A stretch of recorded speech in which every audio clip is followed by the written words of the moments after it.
जय श्री राम प्यारे मित्रों। आज की कहानी बहुत ही ज्ञानवर्धक है। कहानी में अंत तक बने रहे जातक कथाएं बौद्ध साहित्य का एक महत्वपूर्ण हिस्सा है, जो भगवान बुद्ध के पूर्व जन्मों की कहानियों के माध्यम से नैतिकता, करुणा और बुद्धिमत्ता के पाठ सिखाती हैं। इनमें से एक ऐसी ही प्रेरणादायक कथा है महाकपि जातक, जो एक बंदर राजा की कहानी है। यह कथा न केवल नेतृत्व और बलिदान की मिसाल पेश करती है, बल्कि यह भी दर्शाती है कि एक सच्चा नेता अपने समुदाय की भलाई के लिए कितना त्याग कर सकता है। आइए इस कथा को विस्तार से जानें। और इसके अंत में निहित कहानी बहुत पहले की है, जब भगवान बुद्ध अपने एक पूर्व जन्म में हिमालय की हरी भरी घाटियों में एक बंदर राजा के रूप में जन्मे थे। यह बंदर राजा, जिसे महाकपि महान बंदर कहा जाता था, न केवल शारीरिक रूप से बलवान था, बल्कि उसका हृदय करुणा और बुद्धिमत्ता से भरा हुआ था। वह अपने बंदर समुदाय का नेतृत्व करता था, जिसमें हजारों बंदर शामिल थे। ये बंदर हिमालय के घने जंगलों में रहते थे, जहां ऊंचे ऊंचे वृक्ष, झरने और फलदार पेड़ उनकी आजीविका का स्रोत थे। महाकपि का समुदाय एक विशाल बरगद के पेड़ पर रहता था, जो न केवल उनके लिए आश्रय था, बल्कि उनके भोजन का भी मुख्य स्रोत था। इस बरगद के पेड़ की शाखाएं इतनी विशाल थीं कि वे एक नदी के ऊपर तक फैली हुई थीं। पेड़ के फल मीठे और रसीले थे, और बंदर इन फलों को खाकर सुखी जीवन जीते थे।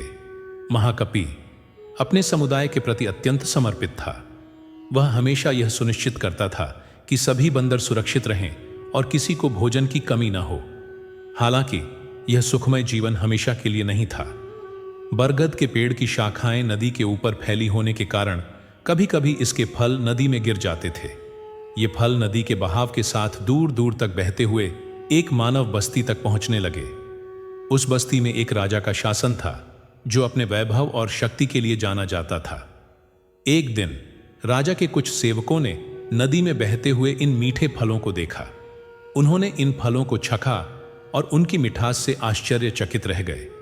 सेवकों ने तुरंत राजा को इन फलों के बारे में बताया। राजा उत्सुक हो उठा और उसने अपने सैनिकों को आदेश दिया कि वे उस स्थान का पता लगाएं जहां से ये फल आ रहे हैं। सैनिकों ने नदी के किनारे किनारे यात्रा शुरू की और अंततः उस विशाल बरगद के पेड़ तक पहुंच गए। जब उन्होंने पेड़ पर बंदरों के समुदाय को देखा, तो उन्हें समझ आ गया कि ये फल बंदरों के पेड़ से आ रहे हैं। सैनिकों ने राजा को सूचना दी और राजा के मन में लालच जाग उठा। उसने सोचा कि यदि वह इस पेड़ को अपने कब्जे में ले ले, तो वह इन स्वादिष्ट फलों का आनंद हमेशा ले सकेगा।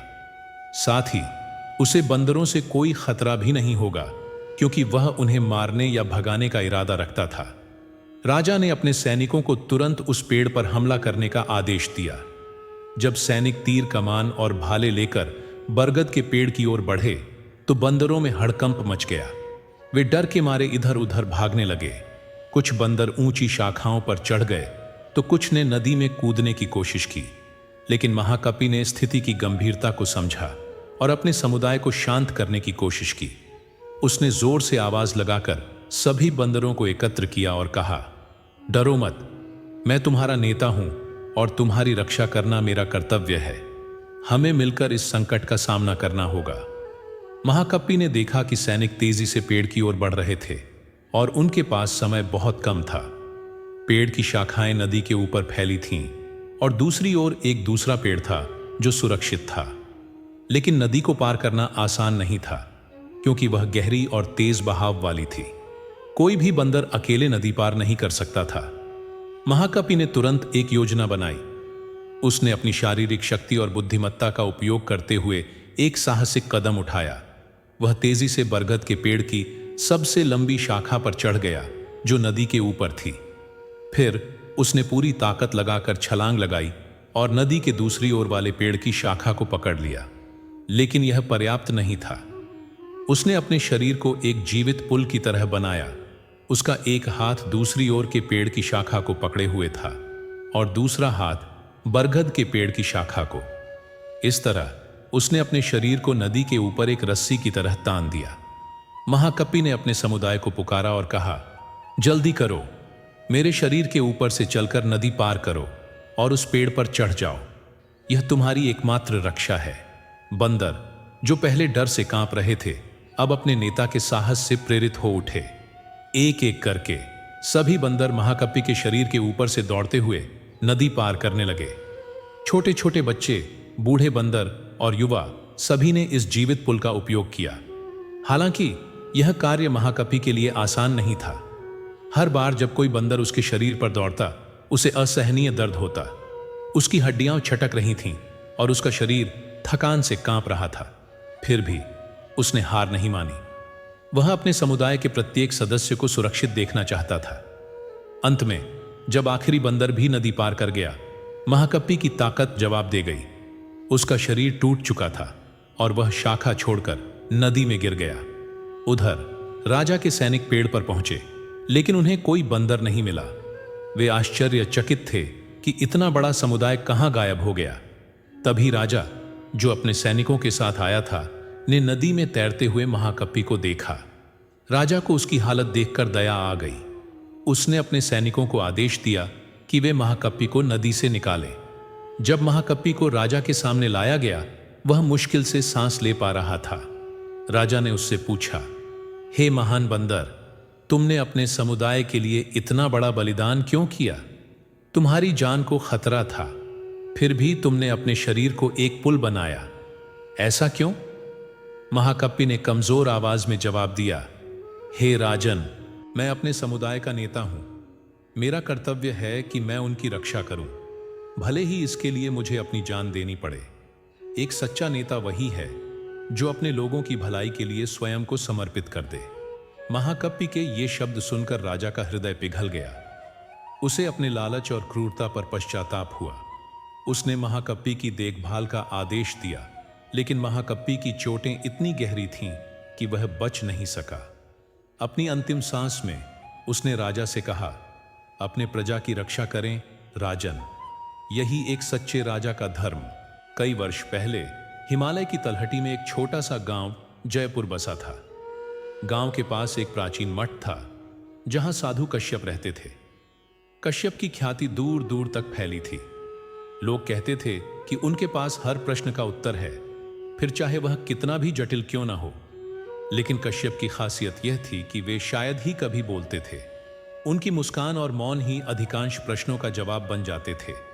एक दिन एक युवा यात्री, जिसका नाम सूरज था, काश्यप आर्षि से मिलने मठ पहुंचा। सूरज एक धनी व्यापारी का बेटा था, जो अपनी जिंदगी में सुख तो चाहता था, लेकिन उसे लगता था कि वह सत्य से दूर है। उसने सुना था कि कश्यप उसे सत्य का मार्ग दिखा सकते हैं। सूरज ने मठ के द्वार पर दस्तक दी और कश्यप से मिलने की इच्छा जताई। कश्यप अरशी ने उसे अंदर बुलाया। सूरज ने देखा कि कश्यप एक साधारण कुटिया में बैठे हैं। उनके पास न तो कोई सजावट थी, न ही कोई वैभव।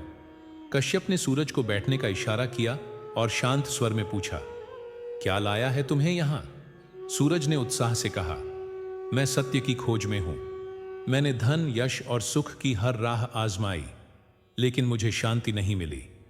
लोग कहते हैं कि आप सत्य को जानते हैं, कृपया मुझे बताइए, सत्य क्या है? कश्यप ऋषि ने हल्के से मुस्कुराया और कहा, सत्य को शब्दों में नहीं बांधा जा सकता, लेकिन यदि तुम चाहते हो तो मैं तुम्हें एक रास्ता दिखा सकता हूं। क्या तुम तैयार हो? सूरज ने उत्सुकता से सिर हिलाया। तेंजिन ने कहा, कल सुबह जब सूरज उगे, मठ के पीछे वाली नदी के किनारे मुझसे मिलो। अगली सुबह सूरज समय पर नदी के किनारे पहुंचा। नदी का पानी साफ था और उसमें पहाड़ों का प्रतिबिंब झिलमिलाता था। कश्यप वहां पहले से ही मौजूद थे, एक चट्टान पर बैठे हुए। उन्होंने सूरज को पास बुलाया और कहा, आज तुम्हें नदी से कुछ लाना है। सूरज ने आश्चर्य से पूछा, क्या लाऊं? कोई मछली, कोई पत्थर या शायद कोई फूल? कश्यप ऋषि ने कहा, नदी का पानी लाओ, लेकिन ध्यान रखना, पानी को इस तरह लाओ कि वह बिल्कुल शुद्ध रहे। सूरज को यह कार्य सरल लगा। उसने अपनी कमर से एक छोटा सा तांबे का लोटा निकाला और नदी में डुबो दिया। लेकिन जैसे ही उसने लोटे को बाहर निकाला, पानी में कुछ कंकड़ और मिट्टी मिल गई। उसने फिर कोशिश की, इस बार और सावधानी से, लेकिन पानी में फिर भी कुछ पत्तियां आ गईं। सूरज ने कई बार कोशिश की, लेकिन हर बार पानी में कुछ न कुछ मिल ही जाता था। कई घंटे बीत गए। सूरज थक गया और निराश होकर तेंजिन के पास बैठ गया। उसने कहा, गुरुजी, यह असंभव है। नदी का पानी कभी शुद्ध नहीं रहता, इसमें हमेशा कुछ ना कुछ मिल जाता है। कश्यप ऋषि ने शांत स्वर में पूछा, क्या तुमने नदी को ध्यान से देखा? सूरज ने कहा, हाँ, मैंने कई बार देखा। पानी साफ दिखता है, लेकिन जब मैं उसे लोटे में लेता हूं तो वह शुद्ध नहीं रहता। कश्यप ऋषि ने कहा, एक बार फिर जाओ, लेकिन इस बार पानी को मत छूना, बस नदी को देखो। सूरज भ्रमित था, लेकिन वह नदी के किनारे वापस गया। उसने पानी को ध्यान से देखा। सूरज की किरणें पानी पर नाच रही थीं, पक्षियों की आवाजें हवा में गूंज रही थीं। नदी का प्रवाह कभी तेज, कभी धीमा हो रहा था। सूरज ने देखा कि पानी में मछलियां तैर रही थीं, पत्तियां बह रही थीं और कंकड़ चमक रहे थे। वह घंटों नदी को देखता रहा। शाम होने पर वह कश्यप के पास लौटा। तेंजिन ने पूछा, क्या लाए? सूरज ने कहा, मैं कुछ नहीं लाया, मैंने सिर्फ नदी को देखा। कश्यप ने मुस्कुराते हुए पूछा, और क्या देखा? सूरज ने कहा, मैंने देखा कि नदी कभी रुकती नहीं, वह बहती रहती है, फिर चाहे उसमें पत्तियां हों, कंकड़ हों या मछलियां, वह हर चीज को स्वीकार करती है, लेकिन फिर भी वह नदी ही रहती है। कश्यप ऋषि ने कहा, यही सत्य है। सत्य वह नहीं जो तुम पकड़ सकते हो या शब्दों में बांध सकते हो। सत्य वह है जो हमेशा बहता रहता है, जो हर चीज को स्वीकार करता है, लेकिन स्वयं अपरिवर्तित रहता है। तुमने नदी को देखा, लेकिन नदी ने तुम्हें तुम्हारा मन दिखाया। जब तुम पानी को पकड़ने की कोशिश कर रहे थे, तुम्हारा मन उसे शुद्ध करने में उलझा था। जब तुमने उसे सिर्फ देखा, तो तुमने उसका स्वरूप समझ लिया। सूरज का मन शांत हो गया। उसने महसूस किया कि सत्य की खोज बाहर नहीं, बल्कि भीतर है। उसने कश्यप आर्षि को प्रणाम किया और मठ से विदा ली। उस दिन के बाद सूरज ने जीवन को नदी की तरह देखना शुरू किया, प्रवाहमय, स्वीकार करने वाला और हमेशा जीवंत। कहानी पसंद आई हो तो लाइक करें। जय माता दी। राधे राधे।